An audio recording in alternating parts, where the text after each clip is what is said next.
You need to heal your hand quickly, or it will get worse. I didn't understand why my husband George took me on a fishing trip in a rowboat and let me drift away while he filmed me laughing on his phone. I thought maybe he wanted to make up after an argument. But as I drifted alone, scared and cold, I realized his true intentions. Thankfully, a man rescued me, saving my life. My name is Carol, and I'm 38 years old. I live with my husband George, who is 3 years older. We used to work together at the same company, but in different departments. We didn't interact much until George started visiting my department for no reason. Eventually, he asked me out to dinner, surprising me. We grew closer and got married 2 years ago, much to the surprise of everyone, especially my parents. They were overjoyed at our wedding.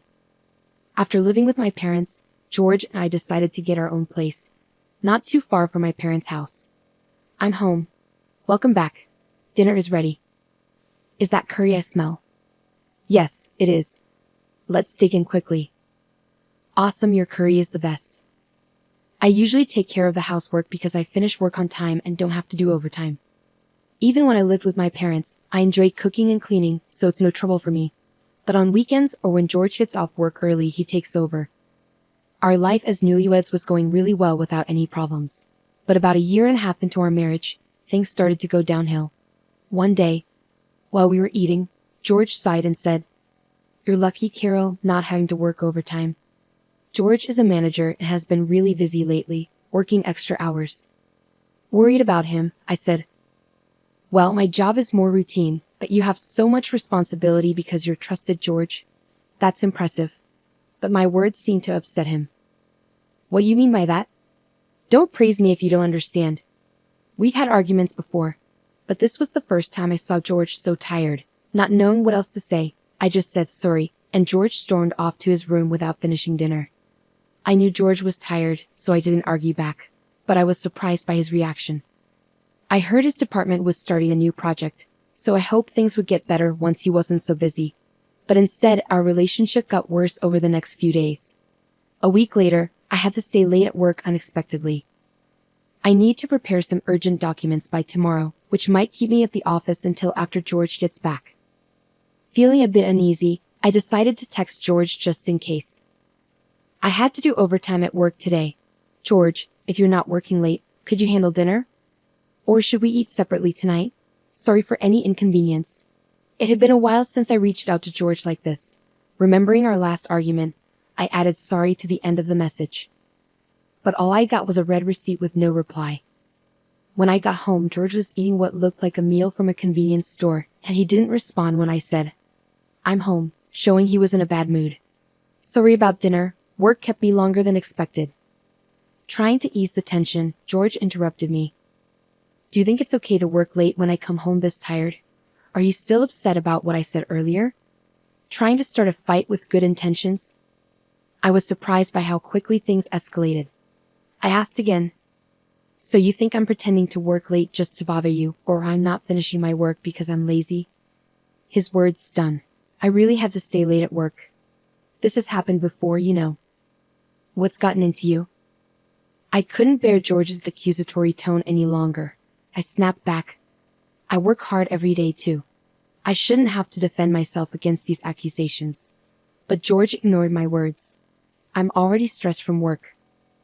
I couldn't bear to have this tension at home, especially when I was exhausted myself. My true feelings slipped out, albeit quietly, but George noticed and didn't let it slide. "Then just quit your job," he suggested, leaving me speechless. It's ridiculous for you, Carol, who can't even manage housework properly, to be working. After all, I'm the one paying for this apartment.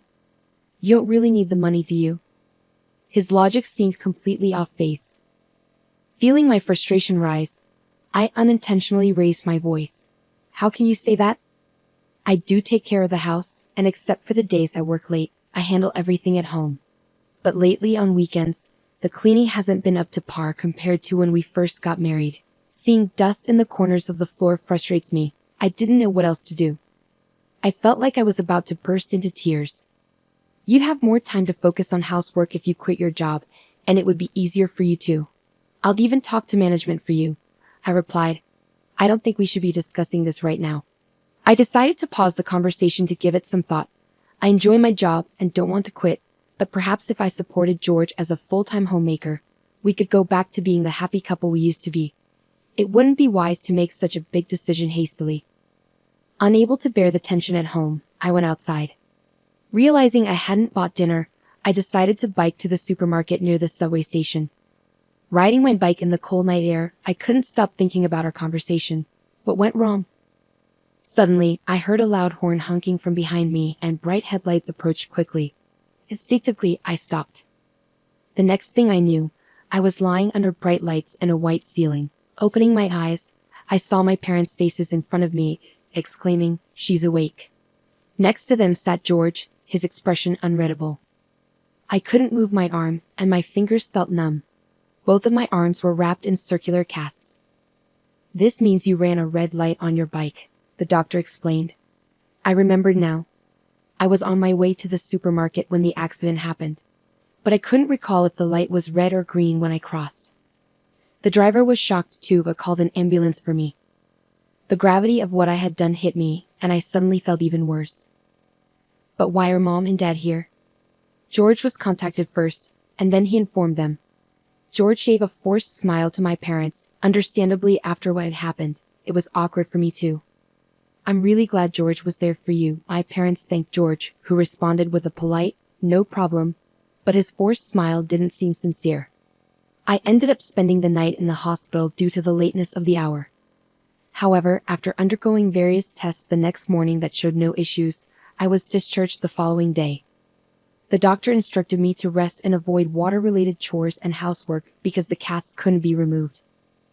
When I got home, which happened to be on my day off, I found George lounging on the sofa with a smug look. "You really messed up running that red light, but now you have no choice but to quit your job," he said without showing any concern. George lay there, staring at me mockingly. I felt powerless to respond, and to be honest, he was right. With casts on both hands, I couldn't even type properly on a computer. Faced with the decision of taking a long break or quitting altogether, I chose to resign, thinking it might improve my relationship with George. But leaving my job didn't magically fix things between us. Instead, it seemed to make him even more dissatisfied. He'd come home just to criticize me, using it as an outlet for his frustrations. During one of my worst days, George surprisingly suggested, "Why don't we go out together? It's been a while." I was suspicious of his sudden change in behavior, but George seemed to be in a good mood that day, and his overtime seemed to be decreasing. Maybe he was finally feeling less stressed. Perhaps today we could finally patch things up. Feeling more hopeful than I had in a long time, I joined George on an outing. We went to the beach, a place we used to visit together. "Here, you can fish in a rowboat," George suggested, pointing to the safe fishing area where beginners could easily fish from rowboats. This spot held special memories for me. Although I had only been here a few times, it was meaningful because George had helped me overcome my fear of the sea by teaching me how to fish. I still remembered the fun times we had here. "It's not scary, it's nostalgic," I said to George, who simply replied, "Yeah." Having a normal conversation without any snark or arguments felt incredibly refreshing and genuinely joyful after so long. After renting a boat, we successfully got on board. "Here, Carol," George said, offering his hand to help me aboard, just like old times. I carefully grasped his hand to get into the boat, being extra cautious since I couldn't use my hands to stabilize myself. Sitting down, I was reminded of our dates before we got married, which made me happy. Now we can finally get back to how we were, I thought, hoping this outing could mend our relationship. I looked at George, who then flashed a mischievous grin and kicked the boat off. "Ha!" I exclaimed, but my voice was drowned out by the sound of the kick. With a sudden jolt, the boat shot out to sea, quickly drifting away from the dock where George stood. Even though I wasn't rowing, George took out his phone and filmed me, laughing and taunting, "You better heal that hand fast, or it's going to be bad." In that moment, I realized I had been tricked. I blamed myself. I had thought that if George's workload decreased and I did the housework perfectly, we could reconcile. But I was wrong. This was George's true nature. Realizing this, I felt frustrated, ashamed, and sad, and tears started flowing. Sniffling and breathing in the sea breeze, I felt the fear of being alone at sea overwhelm me. I just wanted to go home. As I sat there, eyes closed, trying to push through the fear, a man's voice startled me. "Are you okay?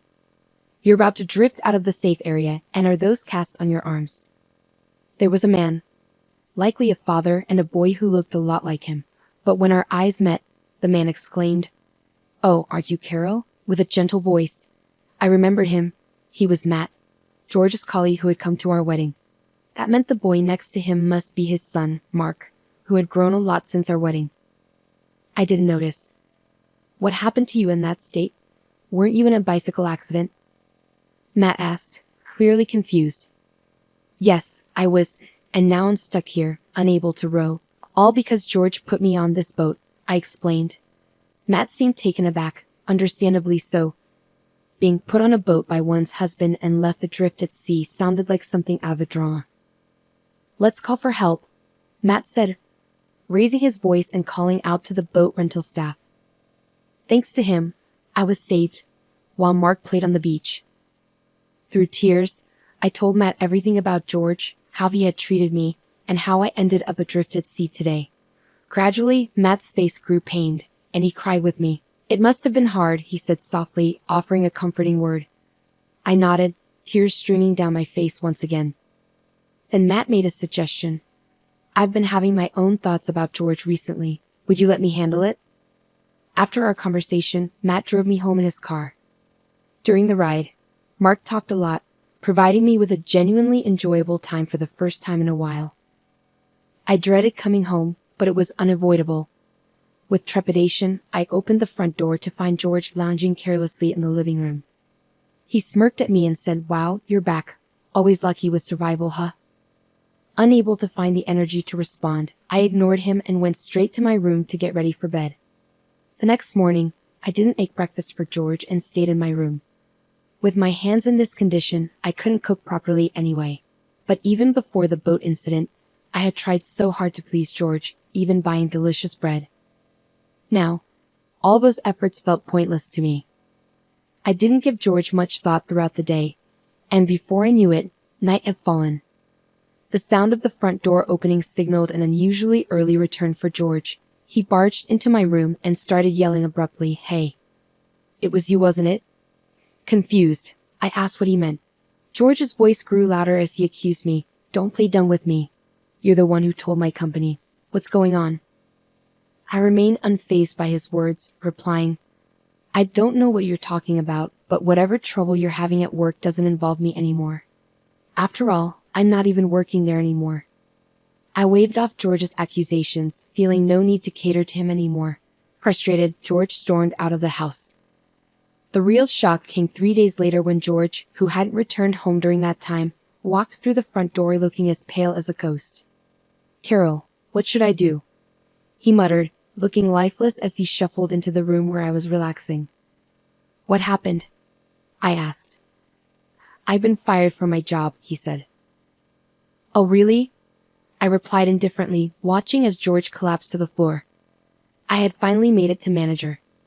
Despite his despair, I felt no sympathy for George because I knew this was coming. This was what Matt had hinted at when he said, "Leave it to me," during our conversation by the sea. According to Matt, George's behavior at work had taken a turn for the worse recently. He was mistreating his subordinates, dumping his work on others, falsely claiming overtime, and even harassing a new female employee, among other things. However, there was no solid proof of his actions, leaving them in a difficult situation. Despite being colleagues who were promoted to manager around the same time from different departments, Matt struggled to come to terms with George's behavior. But seeing how upset I was by George's actions, Matt felt compelled to take action. He suggested I check George's computer, suspecting it held evidence of his wrongdoing since George always took his laptop home. Matt couldn't investigate it himself. I knew George's laptop password. After safely returning from the sea, I pretended to go to sleep, waited for George to fall asleep, then checked and extracted the data from his laptop, which I then sent to Matt. I never expected things to unfold so quickly. Matt, the star of the advertising department, had acted swiftly and decisively.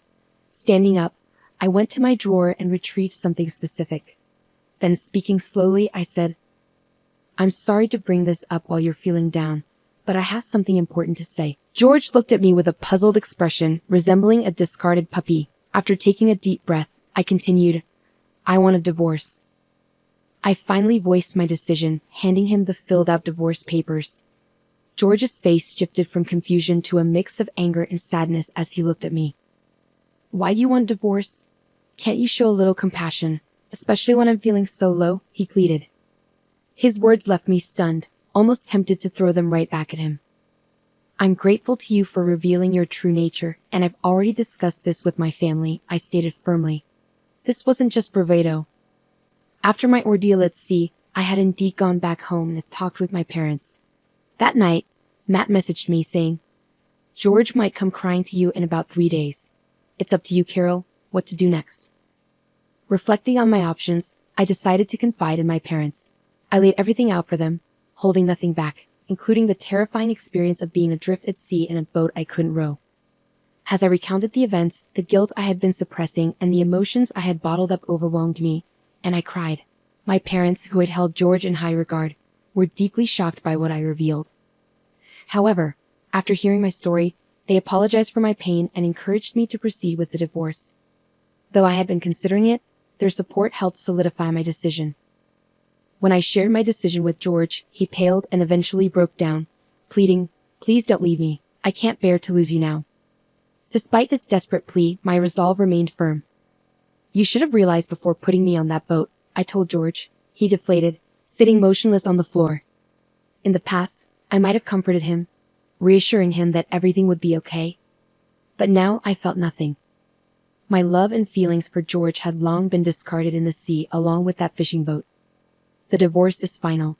I won't be your convenience anymore," I declared firmly, my pent-up frustration fueling my words. With that, I left George behind, motionless on the floor. I grabbed a backpack with just a few belongings I had packed the night before and left the house. The night air was cool and I felt refreshingly clear-headed as I made my way back to my parents' home. Despite George's continued pleas to stay together, I proceeded with the divorce through a lawyer recommended by my father. In just a few days, George lost everything, sinking into depression and eventually returning to his parents' house, where even his mother seemed to have lost patience with him. His mother was entirely on my side, repeatedly apologizing for her son's foolishness. I didn't have much affection for George, but I had a soft spot for his mother, which made the situation unfortunate. I've heard he's now unemployed, staying at his parents' home.